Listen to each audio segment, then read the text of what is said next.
અને તમે જોઈ રહ્યા છો અપડેટ કોર્નર।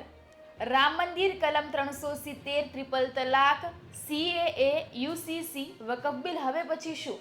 નરેન્દ્ર મોદી સરકારના એજન્ડામાં આગળ શું હશે? રામ મંદિર, કલમ 370, ટ્રિપલ તલાક, નાગરિકતા સુધારો કાયદો CAA, સમાન નાગરિક સંહિતા UCC તરફના પગલાં અને નવીનતમ વકફ સુધારા બિલ જેવા પગલાંએ માત્ર ભાજપના મુખ્ય સમર્થકોને સંતોષ નથી આપ્યો, પરંતુ દેશની રાજનીતિને એક નવી ફિલસૂફી તરફ વાળ્યું છે। હવે જ્યારે આ મોટા લક્ષ્યાંકો હાંસલ કરવામાં આવ્યા છે અથવા તેની તરફ મજબૂત પગલાં લેવામાં આવ્યા છે, ત્યારે પ્રશ્ન એ ઊભો થાય છે કે સરકારનું આગળનું પગલું શું હશે? ભાજપ સરકારે તેના છેલ્લા 2 કાર્યકાળમાં અને તેના ત્રીજા કાર્યકાળના પ્રથમ 10 મહિનામાં ઘણા મોટા અને વિવાદાસ્પદ મુદ્દાઓ પર પગલાં લીધા છે। તેમાંનું આપણે જોઈએ તો પહેલું રામ મંદિર।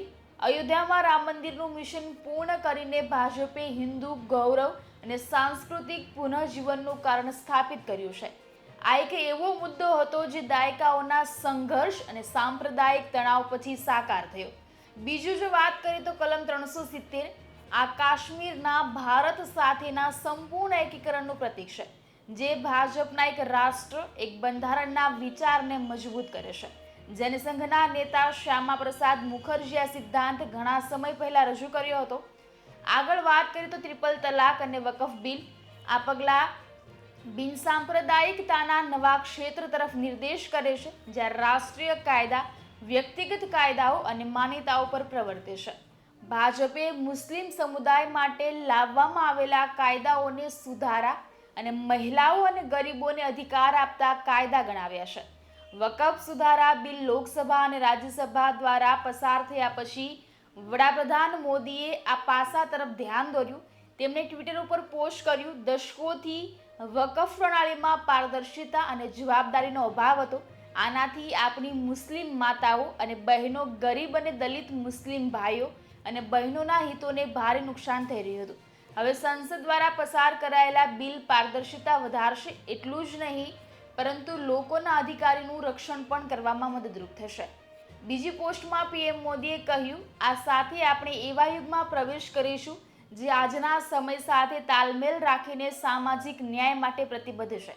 દેશના દરેક નાગરિકની ગરિમાને પ્રાથમિકતા મળે તે માટે સુનિશ્ચિત કરવા અને સંકલ્પબદ્ધ છીએ।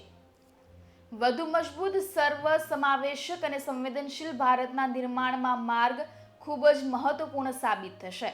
સાથે આગળ વાત કરીએ તો CAA, નાગરિકતા સુધારા કાયદા દ્વારા ભાજપે ભારતના પડોશી દેશોમાં અત્યાચારનો સામનો કરી રહેલા બિનમુસ્લિમ લઘુમતીઓને મદદની ઓફર કરી।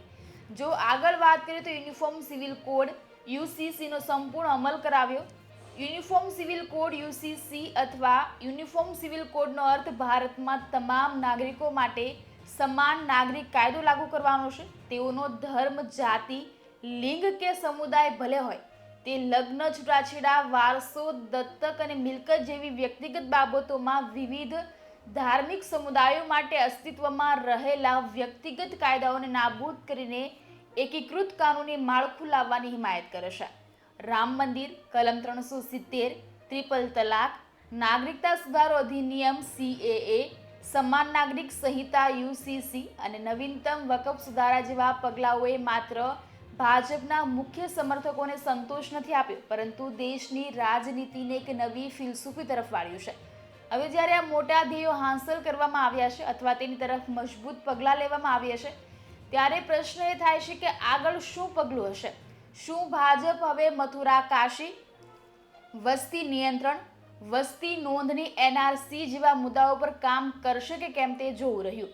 આ હતો આજનો ઇન્ફોર્મેટિવ વિડીયો। તો આવા જ ઇન્ફોર્મેટિવ વિડીયો જોવા માટે અમારી ચેનલને લાઇક, શેર અને સબસ્ક્રાઇબ જરૂરથી કરજો।